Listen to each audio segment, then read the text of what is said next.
Tottenhamın problemi nədir? 1 milyon zədəli oyunçu, yoxsa məşqçinin dəli və manyak prinsipallığı? Tottenhamın müdafiə xəttinin hündürlüyü ilə müqayisə oluna biləcək komanda bəlkə Hansi Flick'in Barcelonasıdır, amma aldıqları nəticə tam fərqlidir. Son mövsümdə zədəlilərin 40%-i əzələ zədəsidir. Əzələ zədəsi də bir qayda olaraq rəqiblə toqquşmaqdan alınan zədələr deyil. Bunun bir qaydası məşqdə həddindən artıq yüklənmədir. Baxın, bu statistikada göstərir ki, solda gördüyümüz 1500 dəqiqədir. Neçə dəqiqə Tottenhamın oyunçuları zədəli olublar. Bu isə sprint və pressingdir. Yəni gördüyümüz kimi burada hardasa qızıl orta var və bir də manyakal bir ekstrem var. Tottenham və Bournemouth çox böyük fərqlə ən çox sprint və ən çox pressing edən komandalardır. Bunun da fəsadları odur ki, həm Tottenham, həm Bournemouth bu mövsüm olduqca ciddi zədə epidemiyası ilə üzləşib. Soruşa bilərsiniz, bəs niyə keçən il bu yox idi?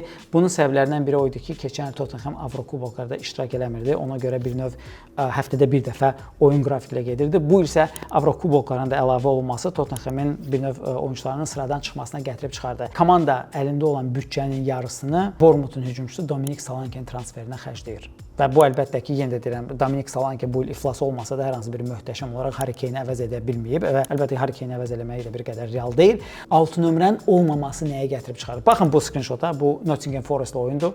Nottingham Forest bu epizodun axırında çox belə məktəb qolu vuracaq. Çünki onların qabağına çıxan bir futbolçu yoxdur. Yəni rahat şəkildə istədiyin qədər gedə bilirsən. Digər bir epizod Tottenham Wolverhamptonla oynayır və Wolverhampton da İngiltərənin yaşamaq uğrunda mübarizə aparan bir komandasıdır. Hər hansı bir möhtəşəm oyunu yoxdur. Yenə də ən əsas mövqelərin birində holding midfielder deyirlər buna. Yəni 6 nömrəli futbolçu yoxdur. Başqa bir epizodda isə biz Liverpoolun qolunu görürük. Baxın, 2 futbolçu, ikisi double pivot, hər ikisi qalıblar orada. Tottenhamın ilk transferi 6 nömrəli futbolçu olmalıdır. Özü 6 nömrə hansı ki pasiv dağıdıcı olmayacaq, həm də hücumun qurulmasında topu yaxşı progressiya, yəni irəli apara biləcək bir futbolçu olmalıdır. Mənə maraqlıdır, biz dəfələrlə bu sualları İngiltərə komandalarına bağlı veririk, amma sizin fikrinizcə Ange Postecoglou Tottenhamı daha yaxşı eləyib, yoxsa daha pis eləyib?